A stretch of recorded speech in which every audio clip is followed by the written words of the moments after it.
Forget gurus. Forget anyone claiming to be an online business expert without going through the challenges of entrepreneurship themselves. The Real Money, Real Business podcast is here to prove the best insights in online business comes from your fellow online business builders. We dig into stories of entrepreneurs selling their business on the Empire Flippers marketplace so that you can learn how they made their business profitable, how they overcame obstacles, and what lessons they learned in their online journey. If you want to take your business and your knowledge to the next level, you've come to the right podcast. Let's get started. Hey everyone, Vinnie here with another great business to discuss on this episode of the Real Money, Real Business podcast. Today's guest is Anthony, and he's selling his lead gen business on the Empire Flippers marketplace. So welcome to the show, Anthony. It's a pleasure to have you here. And how are you doing today? Thanks, Vinnie. I'm doing good. How are you? Yeah, I am doing very well, all things considered. Thank you for asking. Just a couple of quick fire questions thrown your way. What keeps you motivated every time you wake up in the morning? What keeps me motivated? I would have to say my family, my wife and kids, and, just the thought of, providing a better life for them and, be a good provider and father, Fantastic. And if you were shipwrecked on an island, what three things would you bring with you? Ooh, that's a tough one. I would say my laptop, books, and my family, if that would be able to be. Yeah, I wonder if that's a bit of a cheat answer there. It's a bit of a plural, but yeah, I'll give it to you. I think those are pretty good, sensible things to start off with anyway.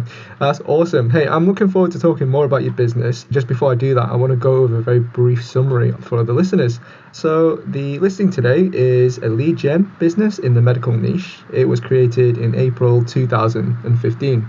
The average monthly revenue for the business is $10,626, and it makes an average of $10,286 per month in net profit. The assets included in the sale is the domain and all site content and files, a couple of social media accounts here, Facebook and YouTube, and SOPs, supplier contracts and relationships, and employee contracts. Head over to empireflippers.com/marketplace and search for listing 48355 to learn more about the business. If you want to start your own due diligence, just remember to unlock the listing first. So now that I've gone through a general overview, Anthony, can you tell me a bit about your background in building or running online businesses? Sure. Well, basically, I started back in 2014, and I did have a mentor when I was getting started. And, basically how it happened was I was just kind of jumping off point where I was starting to, get into a serious relationship, and I was looking for, ways to increase my income.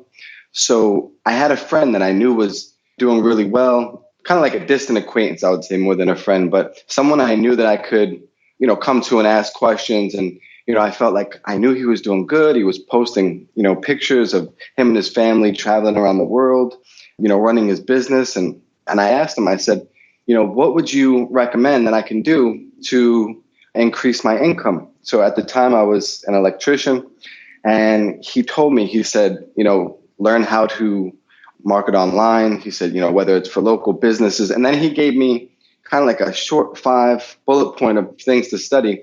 And like I said, that was in 2014. So I started from then, and I just got, obsessed with it, lead gen specifically, just learning how to, generate leads and customers and things like that. So yeah, basically from 2014 until now, I've just, constantly testing, constantly try and enter new niches and, just trying to get as good as I possibly can at it. And, over the time I found certain things that, certain areas that I tend to like to work in more than others. And yeah, that's basically it. So along the way, I'd say I've had good mentoring and coaching and, just try to get better and better. That is awesome. Yeah. So it sounds like a bit of a combination of a bit of gutsy approach there, really stoking that entrepreneurial fire in the belly to try and see how you can grow something of your own. And it sounds like, lead gen was the thing for you. Specifically with your business, with this one that we're talking about today, how did you come up specifically to start this one? Well, this one specifically, to be honest, there was no real master plan about how I wanted to get into this niche specifically or this area. The one thing that I would say is that, when I got started, I went through many different, niches and, like I said, testing things out. But the one thing that I found is that I really like to go after kind of, emergency or urgent type of services, problems or to try to solve a problem that's big enough, urgent enough, and painful enough that people, they don't have time to shop around, or they don't have time to, think too much over it. It's just, I've always found that was an easier conversion. The site that's, the lead gen site specifically that we're talking about now, it's definitely fits that, emergency. It's a huge pain point, and it's something that people absolutely need to solve as quick as possible. And over again, I've found that these tend to be the strongest earners for me because of the fact that, like I said, there's less wiggle room or less time for people to, go out there and searching around for, as many companies as possible. It's, they have a problem, they've got a need, and they need to get it solved right away. I hear you. Yeah, that makes a lot of sense for sure. Let's just talk a bit about the actual business itself then, or rather how much work you spend doing it. So how long do you actually spend managing the business? At this point, I would say I spend maybe, an hour to an hour and a half a month. And it's just really just looking over the work that, my virtual assistant and content creator do. And basically, I've got nice systems in place that make it pretty automated to where, they know what to be working on, each week and each month. And, one of them works on the content, and then it's in the queue, ready to be published. I've got another virtual assistant that, goes ahead and publishes the pages. So as far as me, it's very hands off. And it's a situation where all I'm really doing is, just checking over their work once in a while and making sure everything looks good. And then at the, during the first week of every month, I get an email with the amount of leads that were generated, and then I have to send an invoice for that amount, which is, and that's pretty much all I do with this business. Wow. Okay. So it sounds like you spend a lot of time on the business, an hour and a half per month. That's next to no time whatsoever. So let me ask you then, for someone who isn't familiar with the niche or the business model, what would you recommend are some of the skills or requirements someone should, learn or brush up on? I would say that, especially at the stage of the business is at now, to just be able to, oversee the project and just, have a big picture idea of what we're looking at, of what is needed to make the project grow. And yeah, it's really just, not focusing so much on the specifics, the little minutia, but focus more on the big picture and make sure that the new content is being written. And like I said, I've got a formula or a system for how that's going. And basically, just to give you an idea, right now we have there's about 24 cities that are covered in the US. So I've got a very straightforward game plan of what my content writer, what my virtual assistant need to do. And that's just, we're basically just systematically working through the top 250 cities, and I haven't actually added new cities for this site specifically, but I've added about 2 in the last 6 months just to check how quickly they'd rank and things like that. But I have other sites within different niches, and that's, and I build them up the same way. I just, find the top 250 cities, we just have, a queue of content where, they know that they finished this city. So now they have to go on to this city. And, once we get up to like 3 to 5 cities that the content's done, the VA goes and publishes the different pages and things like that. Gotcha. Okay, so it sounds like a lot of it is pretty much hands off at the moment, but it sounds quite easy enough to learn the skills if someone takes over. Yeah, I mean, that's one of my favorite things about this specific business is that it's very simple and it's repeatable, and that's been, something that I try to focus on is that, there's plenty, in my mind, there's plenty of high competition stuff out there. And there's, of course, there's a lot of money to be made in it. But, what I like to try to go for and what I like to think about is, can I hit a nice, what I feel is a sweet spot, somewhere where the juice is going to be worth the squeeze, but it's not competing against, the people with the biggest pockets and the biggest budgets. You're able to get kind of like find that nice middle ground, if you know what I mean. Yeah, I completely hear you. I just want to ask you, Anthony, looking back on your experience, is there anything that you've learned when you were building the business that you felt like worked or maybe didn't work? That's a good question. When I was building this specific business, well, I'll address 2 things with that.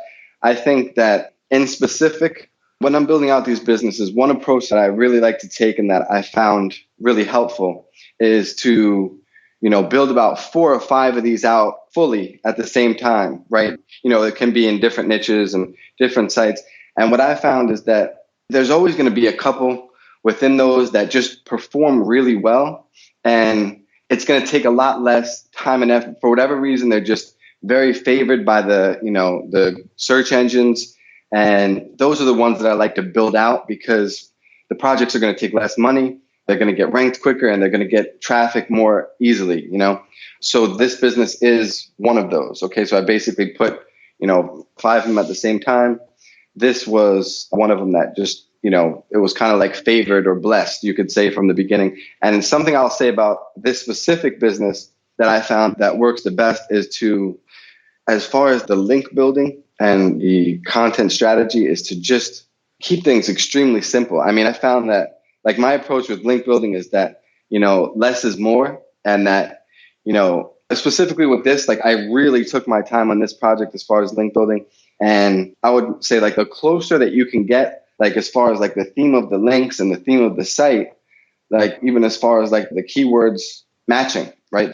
Just the theme being very tight and really relevant, the better results that you're going to get. And yeah, and I would just say like, also, look for what's favored in the site already and just continue to build upon that and, pull out as much low-hanging fruit as possible. And like I mentioned before, there's, one key area or opportunity area with the site is that right now we're in about, I would say 24 cities. So there's a huge potential for growth in the fact that if I was looking to expand it, like continue to expand it, you could easily hit the top 250 plus US cities. That would definitely be the low-hanging fruit. For sure. I think you've touched on a question that I was going to ask you later on, which is excellent. So I'll explore that in just a second. But you mentioned about link building. So I just want to touch on your marketing strategy, really. In terms of your traffic, where does the majority of it come from? Is it organic or paid advertising? Yeah, so the majority, I think it's about 89% is from organic. We get about another, anywhere from 9 to, I think it's about 9% of the traffic is direct. And then, we've got a small amount of referral traffic. So, besides the branded search, most of everything is organic. Gotcha. And what do you do in terms of marketing at the moment?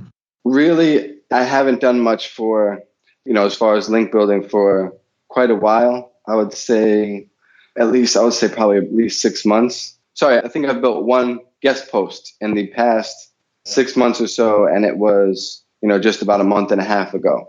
So yeah, very light. And I feel like right now the site has a really good base. It's definitely in that sweet spot where it's not hugely competitive, but then there's a lot of, there's still a lot of money to be made from it. So I haven't gone too far into like continuing to build links or, publishing a lot of content on the site recently. Just been taking it very, very slow. Yeah, I hear you. So just to recap everything that we've talked about so far, I mean, I think we've pretty much established that, the business is very hands-off. You've got a lot of, pretty solid processes in place in order to keep the sort of content flowing in. And also just looking at the financials, is obviously got a very low overhead, all very positive things. So I'm sure all of our buyers listening to this would be, asking you, why are you selling the business at this moment in time instead of keeping it or growing it? Right. That's a good question. So, like I mentioned before, when I go through this process of, building out these businesses, I'll always start with 4 or 5, 4 or 5 different ones. And then I'll pick the winners and then I just rinse and repeat. Right. So I've got quite a few sites that I'm working on at the minute. And, I just like to kind of get more hands-on and put more focus into, a smaller amount of them that I've got going, about 2 or 3. And just be able to focus more on those instead of having my attention spread. And then also, we've got a big move coming up this year. We're getting ready to move from where I currently live in Denmark to Portugal. We're just looking for a nice little cash flow injection for the move. And then also just to be able to focus on other projects I've got going right now as well. Yeah, that makes sense. I'm sure the warmer weather in Portugal is definitely a big incentive to moving. Definitely. So what do you think are the biggest risks with this business that a buyer should be aware of? the biggest risk with this business is definitely that, that just like whenever you're dealing with any organic search based business or, business from, SEO essentially, is that, of course, there's always that, the chance of an algorithm update where that it can affect the traffic, right? Because anytime, obviously, as you and a lot of the listeners know, that anytime you're dealing with organic search, the bulk of that is going to come from Google. So there is always that chance that with fluctuations with the algorithm and changes to the algorithm, you could see increases or decreases in site traffic. So, of course, that's something that's always there as well.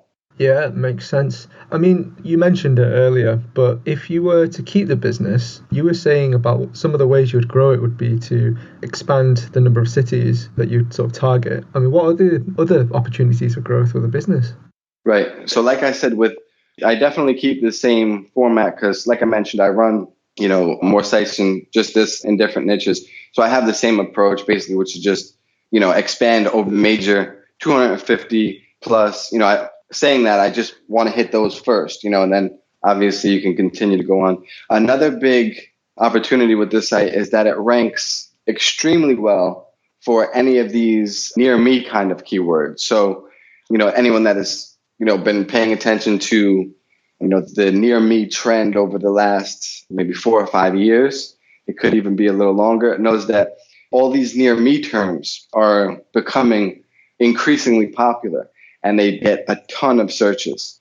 So, it could be any term, related to the site with near me appended to it, which, like I just said, also is if you look at the search traffic for a lot of these terms, especially in the United States, of course, it's, they're increasing a lot and they get a lot of searches. So that will be another opportunity as well to find any related kind of, near me term, because the site has reached kind of the authority or tipping mode for that as well.